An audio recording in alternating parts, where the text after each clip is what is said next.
Good afternoon, ladies and gentlemen, and welcome to another episode of the Daily Friend Wrap. I'm your host, Nicholas Lorimer, today joined by Chris Hattingh.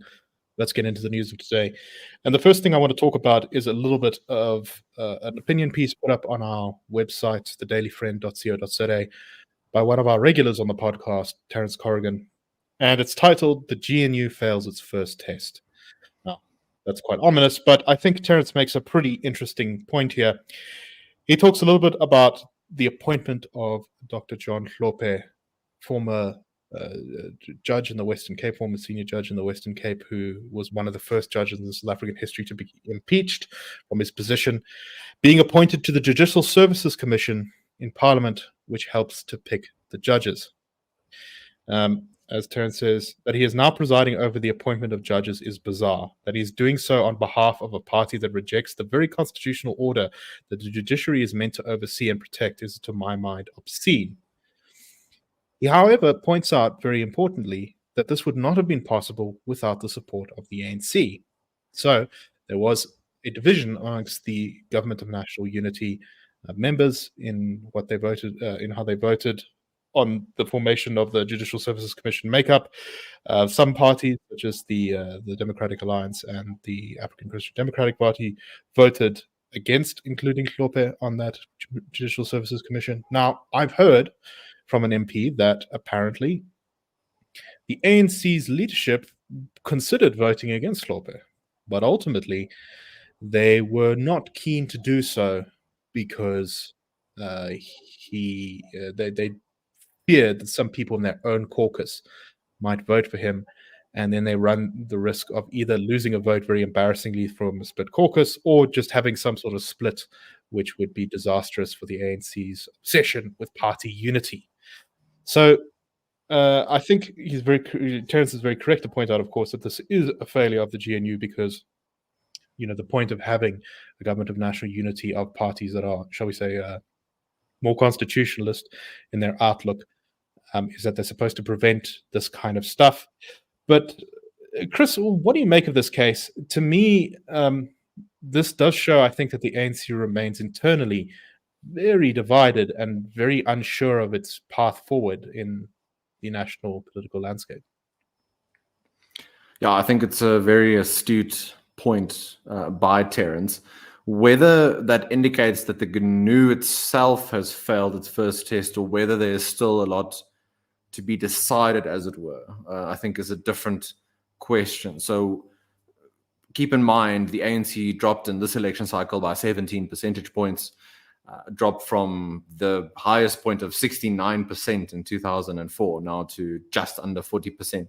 What that means in terms of one's maybe belief in your policies, your ideology, your leadership for various people within the ANC, within the wider structures, it remains still the biggest party, but I think for many they'll be questioning the direction of travel, and that makes things quite uncertain as to where things might fall. So if you're part of the leadership, it's not a good sign of your leadership or how maybe much you trust your colleagues and how coherent a political party you are. But I think that's a reality for the ANC at this point in time. That's not to say it can't now, as it were, shift in one direction or the other. But I think we shouldn't be surprised if more and more factionalism maybe becomes a reality. And it's not to say factionalism in terms of different views on property rights or it's Ramaphosa's ANC versus Mashatile's ANC.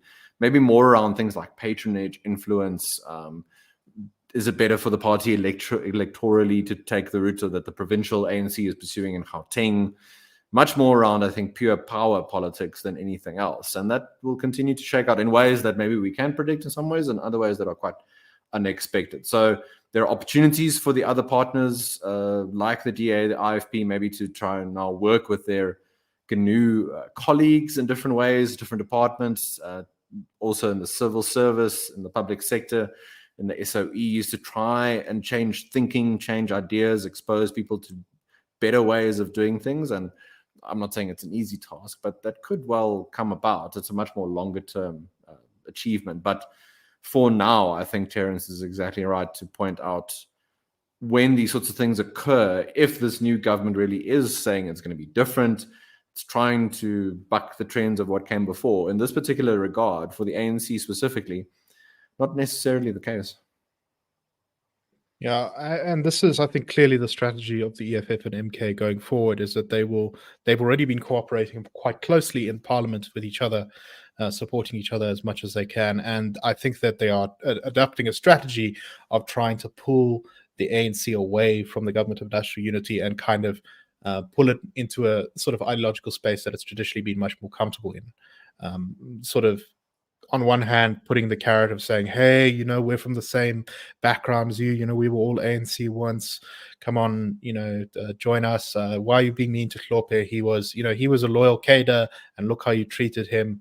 And on the other hand, also saying, you see, you're selling out to the whites, you're selling out to the capitalists, you're selling out to the whatever the boogeyman they want to come up with is. And the ANC, I think, at the moment, its national leadership is resisting those sort of calls. I think Fikile Mbalula and Cyril Ramaphosa seem to be pushing back against that, at least in their actions, if not necessarily in their rhetoric. But it's clear that there are still a lot of people in the senior ranks of the ANC who are very sympathetic to those parties, and so the battle for the sort of soul of the ANC, I think, has not even really fully begun. It's still sort of simmering away in the background. Okay, let's move on to our next story.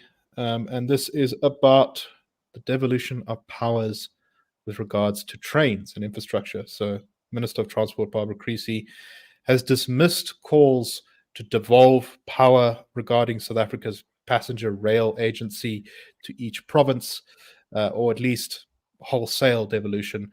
She's kind of continuing the ANC policy of keeping things fairly centralized.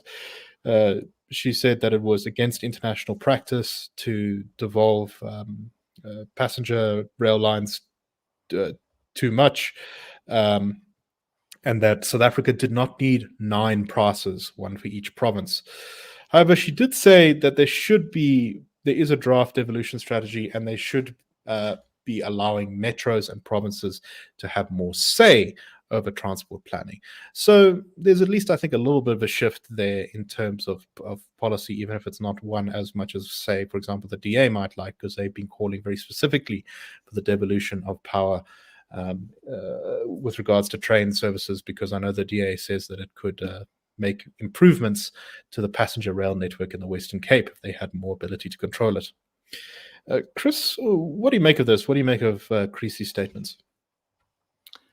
So on the one hand, if you take the more, I guess, cynical interpretation, it's just a continued unwillingness to realize the reality of an entity like PRASA, like Transnet, Eskom and others, where the concentration risk of an SOE is just so high. If it fails, it affects the whole economy.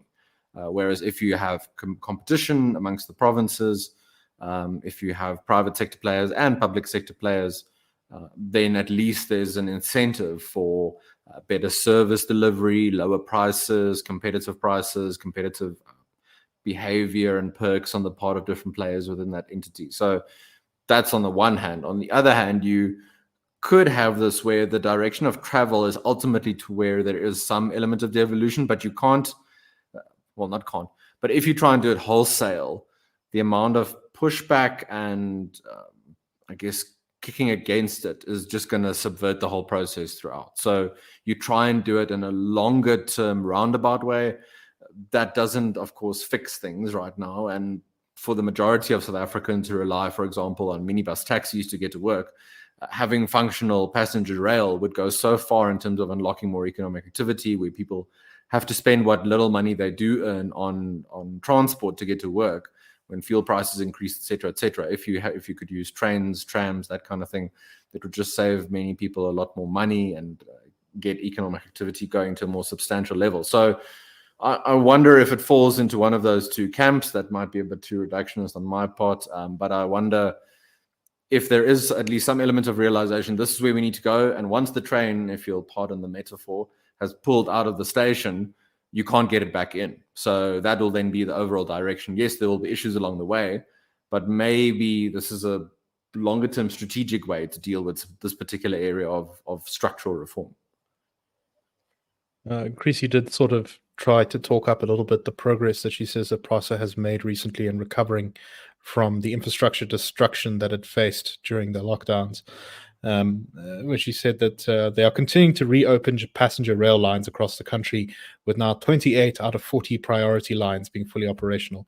To me, that strikes me as a bit of a low bar for one to pat oneself on the back for, but progress is progress, I suppose. And the last thing we're going to talk about quickly today is South Africa's interest rate. And there are suggestions from analysis at the Bank of America that we may be headed for an interest rate cut, at least maybe even two later this year. The Bank of America suggests that this is dependent a lot on what the United States Federal Reserve does with regards to its interest rates, as those have a big impact on how our Reserve Bank sets its interest rates. But their analysis said if the Fed were to initiate the cutting cycle as early as September, we would see two South African Reserve Bank cuts in September and November. Chris, what does this mean for us mere mortals?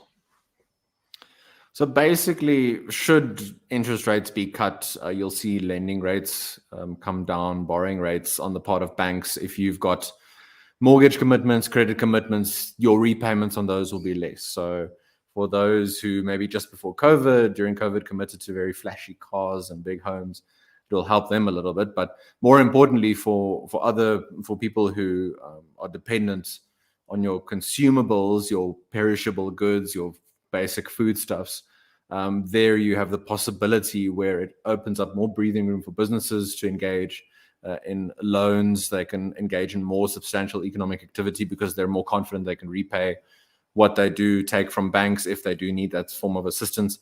Over time, I think it just lowers economic pressures quite a bit. On the other hand, if you cut too soon and consumer spending takes off, but it's not coupled with an actual uptick in real economic activity, then you've got the issue around hyperinflation, where there's more money chasing fewer goods in the economy. So on the one hand, I think the Reserve Bank, doing quite well to wait for now. It's quite painful. But should the Fed especially start to cut rates, then I do think the Reserve Bank will follow suit. We have seen food prices stabilize somewhat in South Africa in the first half. The agricultural sector performed better than many had thought initially, especially in hotter weather this year than had been the case in some years prior. The latter half of this year should hopefully bring more rainfall, which is better for our farmers. So overall, I think there are particularly good signs around that.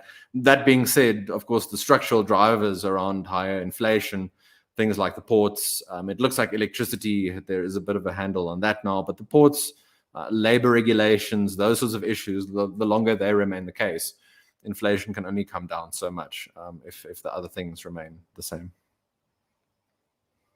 Yeah, no, we definitely do not want a continuation of inflation that we've had over the past couple of years.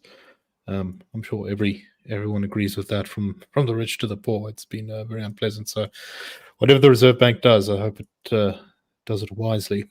Anyway, thank you very much for listening. We hope that you found this show interesting. That's a wrap for today. The Daily Friend Show and The Daily Friend are a project of the Institute of Race Relations, the IRR. The IRR is a think tank which was founded in 1929 to study race relations in South Africa and works to change government policy to improve race relations through non-racialism and to ensure the prosperity of all South Africans. If you like our work and would like to support us, please go to irr.org.za and click Support the IRR. Or you can go to thedailyfriend.co.za and click the Fund Us button.